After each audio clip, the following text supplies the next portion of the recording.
बहुत समय पहले की बात है। एक गांव में माधव नाम का एक मछुआरा अपनी पत्नी शीला के साथ एक छोटे से घर में रहता था। वो लोग बहुत ही गरीब थे। कभी कभी तो उन लोगों को भूखा सोना पड़ता था। वो लोग बड़ी ही दुख की जिंदगी जी रहे थे और ऊपर से माधव और शीला का कोई बच्चा भी नहीं था, जिस वजह से शीला बड़ी ही उदास रहती थी। एक दिन जब माधव मछली पकड़ रहा होता है तो उसके जाल में एक बहुत बड़ी मछली फंस जाती है। अरे बाप रे, इतनी बड़ी मछली! मैंने तो इतनी बड़ी मछली आज तक नहीं देखी। मैं इसे जल्दी से घर ले चलता हूँ और इसके टुकड़े टुकड़े करके इसको बाजार में बेचने चला जाऊंगा। आज तो शीला भी इतनी बड़ी मछली को देखकर बहुत खुश हो जाएगी। माधव उस मछली को खींचता हुआ अपने घर ले जाता है। रास्ते में सब लोग माधव के पास इतनी बड़ी मछली देखकर दंग रह जाते हैं। इतनी बड़ी मछली, ये मछली तुम कहाँ से ले आए माधव भैया? बस भगवान की कृपा है बहन। बड़े ही बुरे दिन देख रहे हैं हम लोग। भूखा सोना पड़ता है। शायद ये मछली हमारे कुछ हालात ठीक कर दे। हाँ भैया, भगवान तुम्हारी जरूर सुनेगा। माधव घर पहुंचकर शीला को आवाज देता है। शीला, शीला, अरे जल्दी बाहर आओ। हे भगवान, मेरी तो हालत ही खराब हो गई इस मछली को घर तक लाने में। क्या बात है, क्यों इतना तेज चिल्ला रहे हो? शीला बाहर आती है तो इतनी बड़ी मछली को देखकर उसके भी होश उड़ जाते हैं। इतनी बड़ी मछली, ये आप कहाँ से ले आए? हाँ शीला, चलो अब जल्दी से इसे अंदर ले जाने में मेरी मदद करो।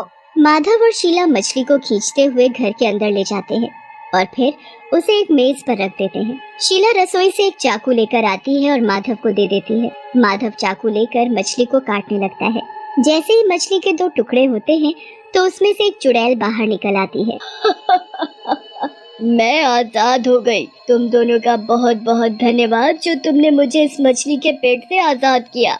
माधव और शीला तो उस चुड़ैल को देखकर कांपने लगते हैं। बड़ी मुश्किल से माधव बोलने की कोशिश करता है। चुड़ैल, अरे तुम इस मछली में कैसे आ गई? दरअसल मुझे एक तांत्रिक ने जादू से इस मछली के अंदर कैद कर लिया था और इस मछली को वो हमेशा अपने घर में रखता था। पर एक दिन वहाँ बाढ़ आ गई और पानी के साथ बहकर मैं नदी में जा गिरी।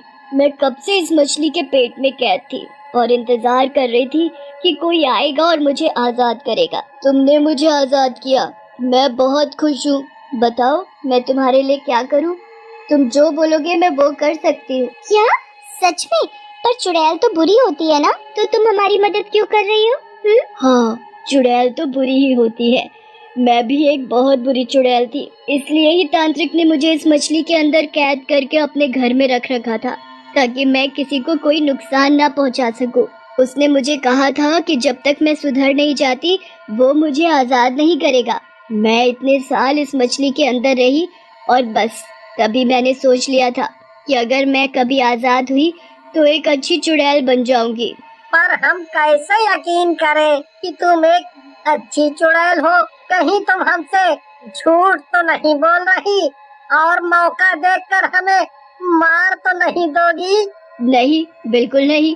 तुम मेरा यकीन करो, मैं ऐसा कुछ भी नहीं करूंगी। अच्छा तुम मुझे बताओ कि क्या तुम्हारी जिंदगी में कोई दुख है? क्या तुम्हें किसी चीज की जरूरत है? मैं अभी जादू से तुम्हारे लिए ला सकती हूँ। नहीं नहीं, हमें कुछ नहीं चाहिए, बस तुम यहाँ से चली जाओ, हम उसी में खुश हैं। हाँ सच में, और हम बहुत डरे हुए हैं, तो बस तुम यहाँ से चली जाओ, हमारे लिए वही काफी है। चुड़ैल माधव और शीला की बात मान जाती है और बाहर एक पेड़ के नीचे जाकर बैठ जाती है। चुड़ैल को इस बात का बड़ा दुख लगता है कि उन दोनों में से किसी ने उस पर यकीन नहीं किया। जब मैं बुरी थी तो लोग मुझसे डरते थे, आज मैं अच्छी बन गई तो कोई मुझ पर यकीन नहीं कर रहा। आज मैं इनकी वजह से आजाद हुई हूँ, मुझे इनके लिए कुछ न कुछ तो जरूर करना है। क्यों ना मैं छुपकर खिड़की से देखूं। चुड़ैल माधव के घर की खिड़की पर जाकर खड़ी हो जाती है और चुपके से उन दोनों की बातें सुनने लगती है। माधव और शीला अपने घर के बुरे हालातों के बारे में परेशान हो रहे होते हैं। ऐसे कब तक चलेगा जी? कब तक हम ऐसे भूखे सोते रहेंगे? मैं कुछ न कुछ जरूर कर लूंगा शीला, तुम परेशान मत हो। बस परेशान होने वाली तो बात ही है, घर में खाने को नहीं है। रोज तुम इतनी मेहनत करते हो पर मुश्किल से कभी 2-4 मछली पकड़ पाते हो। ये घर भी इतना कमजोर हो गया है कि एक आंधी में उड़ सकता है, और ऊपर से आज तक मुझे भगवान ने एक बच्चा तक नहीं दिया। हमारी जिंदगी में बस दुख ही दुख है और कुछ नहीं। शीला बहुत रोती है और माधव भी उसके साथ बैठकर रोने लगता है। दोनों को रोते देख चुड़ैल को बहुत ही दुख होता है। वो जल्दी से अपना हाथ घुमाती है और माधव और शीला के सामने तरह तरह का खाना आ जाता है। खाना देखकर दोनों चौंक जाते हैं। ये कैसे हो गया? ये तो चमत्कार है। सच में जी, लगता है भगवान को हमारे हालातों पर तरस आ गया है। चलो अब तुम जल्दी से खाना खा लो। तुमने कितने दिन से भरपेट खाना नहीं खाया। सच में आज हम कितने दिनों बाद इतना सब खाएंगे। मुझसे तो रुका ही नहीं जा रहा। माधव और शीला खाने पर टूट पड़ते हैं। दोनों देर ना करते हुए जल्दी से खाना खाना शुरू कर देते हैं। वो इतनी जल्दी जल्दी खाना खा रहे होते हैं कि जैसे कभी उन्हें दोबारा खाने को ही नहीं मिलेगा। चुड़ैल उन दोनों को ऐसे खाना खाते देख मुस्कुराने लगती है। उसे अंदर ही अंदर उन दोनों के लिए बड़ी ही खुशी होती है। ये दोनों कितने खुश दिख रहे हैं और मुझे भी कितनी खुशी हो रही है इनकी मदद करके। सच में मदद करने से जो खुशी मिलती है वो किसी को दुखी करने से नहीं मिल सकती। भरपेट खाना खाकर माधव और शीला सो जाते हैं। सोने के बाद चुड़ैल घर के अंदर आती है। अब देखो मैं क्या कमाल करती हूँ। जब तुम दोनों सुबह उठोगे तो खुशी से पागल हो जाओगे। चुड़ैल पूरे घर का नक्शा ही बदल देती है।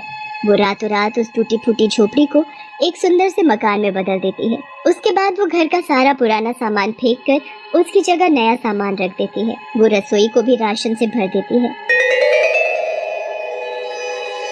सब कुछ करने के बाद वो वहाँ से चली जाती है। सुबह होते ही जब माधव और शीला की आंख खुलती है तो वो खुद को एक बहुत ही नरम बिस्तर पर पाते हैं। उसके बाद वो इधर उधर देखते हैं तो उन्हें एक बड़ा ही सुंदर घर दिखता है। अजी, ये हम कहाँ आ गए? ये रातों रात हम अपने पुराने घर से इस घर में कैसे आ गए? हमें पता कैसे नहीं चला?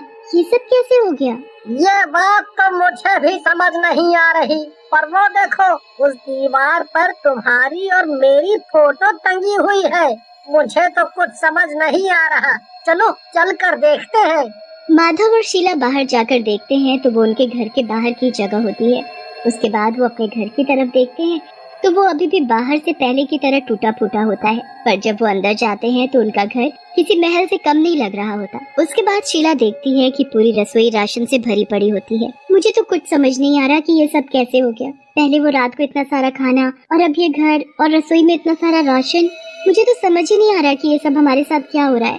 पर जो भी हो रहा है वो बहुत ही अच्छा हो रहा है, तो हमें फिक्र करने की क्या जरूरत। तुम बस इस बात की खुशियाँ मनाओ कि हमारी जिंदगी बदल गई है। माधव उसके बाद मछली पकड़ने निकल पड़ता है। चुड़ैल भी माधव के पीछे पीछे चल पड़ती है। माधव नदी में घुसकर घंटों तक मछली पकड़ने की कोशिश करता है, पर उसके जाल में हमेशा की तरह 4-5 छोटी छोटी मछलियां ही फंस पाती हैं। माधव हमेशा की तरह निराश हो जाता है। चुड़ैल माधव को दूर से देख रही होती है। चुड़ैल को माधव के लिए बड़ा ही दुख होता है, इसलिए वो अपने जादू से माधव के जाल में ढेर सारी मछली फंसा देती है। माधव तो इतनी सारी मछलियां देख खुशी से पागल ही हो जाता है। वो सारी मछलियां बाजार में बेचकर घर पहुंचता है। जब वो शीला को सारी बात बताता है तो शीला भी खुशी से झूम उठती है। सब कुछ कितना अच्छा हो गया है। काश हमेशा सब कुछ ऐसा ही रहे और भगवान बस जल्दी से मुझे एक बच्चा और दे दे। चुड़ैल चुपके से उनकी बातें सुन रही होती है। इनको अभी तक समझ नहीं आया कि ये सब मैंने किया है। खैर, मुझे तो बस इनकी मदद करनी थी जो मैंने की, और मुझे उस बात की बड़ी खुशी है। अचानक माधव की नजर चुड़ैल पर जाती है। उसे अब समझ आ जाता है कि ये सब उसी चुड़ैल ने ही किया है। मैंने तुम्हें देख लिया है, इसलिए छिपने की जरूरत नहीं है, और मुझे समझ आ गया है कि ये सब तुमने किया है। हाँ, ये सब मैंने ही किया है। मैं बस ये साबित करना चाहती थी कि मैं एक अच्छी चुड़ैल हूँ। सच में तुम एक बहुत ही अच्छी चुड़ैल हो। तुमने तो हमारी जिंदगी ही बदल डाली। हम तुम्हारा धन्यवाद कैसे करें? पर अभी भी तुम्हारी जिंदगी में एक चीज की कमी है, इसलिए मैं तुम्हारे लिए ये फल लाई हूँ। तुम इसे सूरज उगने पर खा लेना, फिर जल्दी ही तुम माँ बन पाओगी। शीला वो फल ले लेती है और सूरज उगने पर खा लेती है। जल्द ही उनके घर में जुड़वा बच्चे जन्म लेते हैं, जिसमें एक लड़का और एक लड़की होती है। माधव और उसका परिवार खुशी खुशी रहने लगते हैं और वो चुड़ैल माधव की तरह बाकी लोगों की मदद करने के लिए चली जाती है। आइसक्रीम वाला, आ गया आपका आइसक्रीम वाला। गर्मी को दूर भगा लो, ठंडी ठंडी आइसक्रीम खा लो। चिलचिलाती गर्मी पड़ रही थी। सूरज तो ऐसा लगता था कि आग उगल रहा है, लेकिन उस भीषण गर्मी में भी रघुवर अपनी आइसक्रीम का ठेला लेकर गली गली घूम रहा है। आइसक्रीम की आवाज लगाता लगाता वो एक घर के सामने से गुजरता है। आइसक्रीम वाले की आवाज सुनकर उस घर में रहने वाली 6 साल की चुनमुन आइसक्रीम के लिए जिद करने लगती है। उसकी माँ आवाज लगाकर रघुवर को रुकने को कहती है। कौन सी आइसक्रीम दूं बेटा, मैंगो, लीची या स्ट्रॉबेरी? अंकल, आपके पास कोई ऐसी आइसक्रीम है जो कभी नहीं पिघले?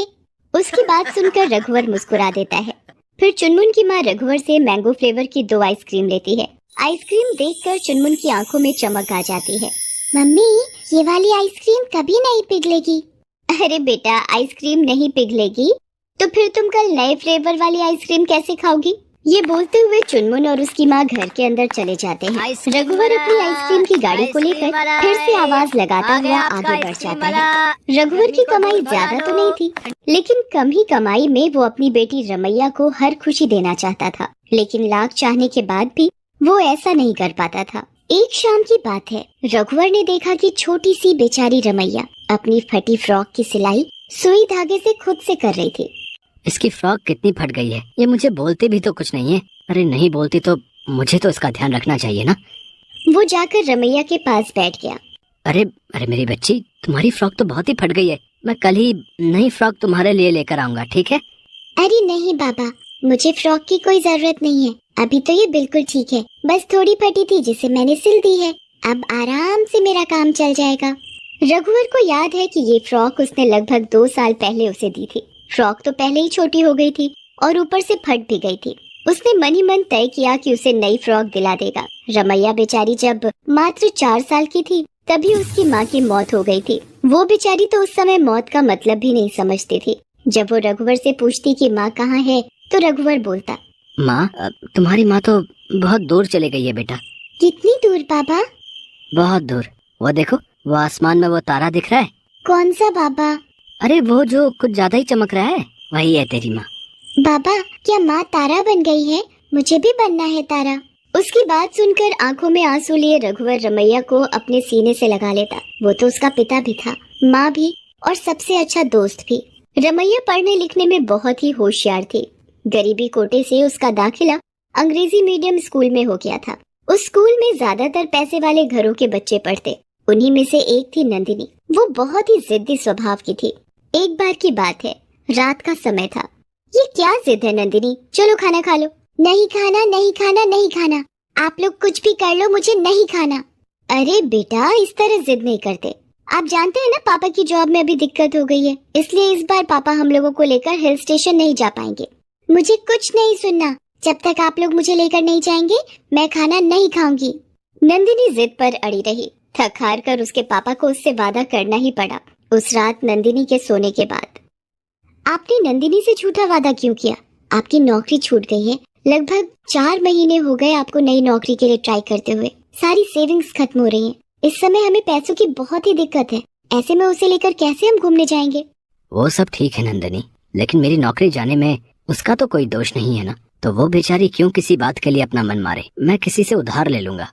आखिरकार वैसी स्थिति में भी नंदिनी के पापा को उधार लेना पड़ा और नंदिनी को लेकर हिल स्टेशन जाना पड़ा। इधर एक दिन जब रमैया के पापा उस चिलचिलाती गर्मी में आइसक्रीम बेच रहे थे तो उनकी चप्पल टूट गई। चप्पल इस तरह टूटी थी कि वो चाहकर भी उसे ठीक नहीं करा सकते थे।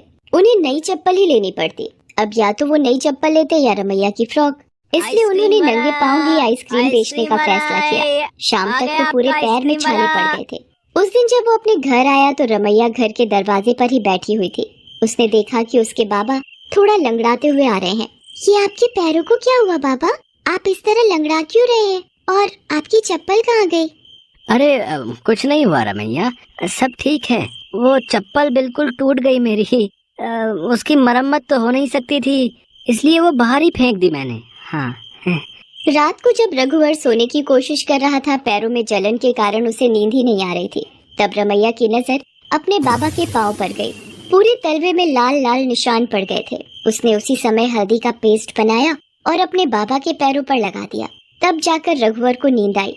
अगले दिन जब रघुवर आइसक्रीम बेचने जा रहा था तो रमैया ने उससे कहा, बाबा बहुत गर्मी है, आपके पैरों के छाले अभी तक ठीक नहीं हुए हैं। आज आप काम पर नहीं जाइए ना। अरे बेटा, काम पर नहीं जाऊंगा तो घर कैसे चलेगा। ठीक है, फिर आप एक नई चप्पल ले लीजिए ना। चप्पल? हाँ हाँ हाँ बेटा, मैं ले लूंगा। लेकिन रघुवर ने चप्पल नहीं ली। उसके पाँव उसी तरह जलते। हर रात रमैया उस पर हल्दी का पेस्ट बनाकर लगाती। उसने कई बार और भी रघुवर से चप्पल लेने के लिए कहा, लेकिन वो तो रमैया की फ्रॉक के पैसे जोड़ रहा था। इस बीच हर साल की तरह उनके शहर में बहुत ही फेमस मेला लगा। उस मेले में खाने पीने की तरह तरह की चीजें होती, खिलौनों की दुकानें होती, बच्चों के झूले और मनोरंजन की बहुत सारी चीजें होती। रमैया के स्कूल के सारे बच्चे हमेशा उस मेले के बारे में बातें करते। पता है, मेरी मौसी की लड़की सुषमा कल गई थी मेले में। वो बहुत तारीफ कर रही थी मेले की। वहाँ बड़े बड़े झूले हैं, चाट पकौड़ों की दुकान है और हाँ, नए नए खिलौने भी हैं। मैं तो पापा को कहूँगी मुझे आज ही वहाँ ले जाने। तू क्या लेगी नंदिनी मेले से? वो तो वहाँ जाकर ही डिसाइड करूँगी। रमैया थी तो छोटी बच्ची ही। सारे बच्चों के मुंह से मेले के बारे में सुनकर उसे भी मेला जाने का मन करने लगा, लेकिन उसने अपने बाबा से कुछ नहीं कहा। लेकिन उसी दिन उनकी मैडम ने एक ऐसी बात कही जिसे सुनकर सभी बच्चे खुशी से उछल पड़े। बच्चों, आप सभी के लिए खुशखबरी है। इस बार स्कूल की ओर से आप सभी को शहर में लगे मेले में ले जाया जाएगा, लेकिन इसके लिए हमें आपके पेरेंट्स से पहले पूछना होगा। सभी बच्चे बहुत खुश हो गए। रघुवीर भी खुश था कि चलो इसी बहाने उसकी बच्ची मेला तो घुमाएगी। वो खुद 3 सालों से उसे मेला ले जाना चाहता था, लेकिन किसी न किसी कारण से वो नहीं ले जा पा रहा था। अगले दिन जब वो मेले के लिए तैयार हो रही थी, तभी उसने उसे अपने पास बुलाया और उसके हाथों में 200 रुपए देते हुए कहा, पैसे किस लिए पापा? अरे, मेले में कहीं तुम्हें कुछ पसंद आ गया तो ले लेना, ठीक है ना? अरे नहीं नहीं बाबा, मुझे कुछ नहीं चाहिए। तू रख ले बेटा पैसे, कुछ खा पी लेना इससे, और अपने लिए कुछ जरूर ले लेना, ठीक है? सभी मेले में पहुँचे। मेले में पहुंचकर सभी बहुत खुश हुए। कोई इस झूले में चढ़ता तो कोई उस झूले में, कोई गोलगप्पे खाता तो कोई चाट। फिर सभी खिलौनों की दुकान में गए। उनकी मैडम सभी का ध्यान रख रही थी, क्योंकि इस भीड़ में तो कोई भी खो सकता था। खिलौनों की दुकान से नंदिनी ने गुड़िया खरीदी। वो गुड़िया पूरे 200 रुपए की थी। रमैया को भी वो गुड़िया बहुत पसंद आई। कितनी प्यारी है ना ये गुड़िया, ये देखो, ये तो पलके भी झपकाती है। रमैया भी उसे लेना चाहती थी, लेकिन उसने नहीं लिया, क्योंकि उसकी नजर तो किसी और चीज पर थी। बाकी बच्चों ने भी कुछ कुछ चीजें खरीदी। फिर सभी लौटने लगे। लौटने के क्रम में ही नंदिनी की नजर एक चप्पल की दुकान पर गई। वो मैडम से पूछकर उस दुकान में गई और वहाँ से अपने बाबा के लिए एक चप्पल ले आई। बहरहाल वो अपने घर पहुँची। उसके हाथ में एक पैकेट देखकर रघुवर बहुत खुश हो गया। अरे आ गई तो, कैसा लगा मेला?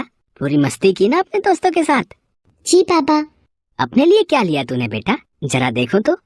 ये कहकर उसने उसके हाथ से पैकेट लिया और खोलने लगा। जैसे ही उसने पैकेट खोला तो उसमें उसने खुद के लिए चप्पल देखी। अरे ये क्या ले आई तू? बाबा, आपके लिए चप्पल है। आप इतनी गर्मी में नंगे पाँव काम पर जाते हैं। आपके पाँव देखे कितने छाले पड़ गए हैं उसमें। मैं हर दिन उसमें हल्दी का पेस्ट लगा देती हूँ, अगले दिन फिर से आपके घाव हरे हो जाते हैं। मैंने आपको कितनी बार चप्पल के लिए कहा, लेकिन आपने मेरी बात ही नहीं सुनी, इसलिए मैं आपके लिए ये चप्पल ले आई।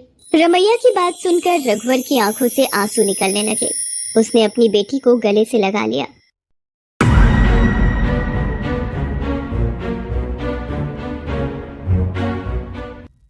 एक दिन डिटेक्टिव मेहुल केमिस्ट्री लैब जाता है तो देखता है लैब के बाहर ताला लगा हुआ है और बराबर में 3 बेकर्स हैं। तीनों के अंदर चाबी मौजूद है। तीनों बेकर्स के अंदर चाबी देख के मेहुल समझ जाता है इन तीनों में से एक केमिस्ट्री लैब का चाबी है। फर्स्ट बेकर में सल्फ्रिक एसिड है, सेकंड बेकर में सोडियम है, थर्ड बेकर में हाइड्रोजन है। मेहुल तीनों बेकर्स को देख के कंफ्यूज्ड हो जाता है। दोस्तों, क्या आप अपना लॉजिकल दिमाग का इस्तेमाल करके बता सकते हो इन तीनों में से कौन सा बेकर का चाबी मेहुल को निकालना चाहिए? सोचिए और अपना जवाब कमेंट में बताइए।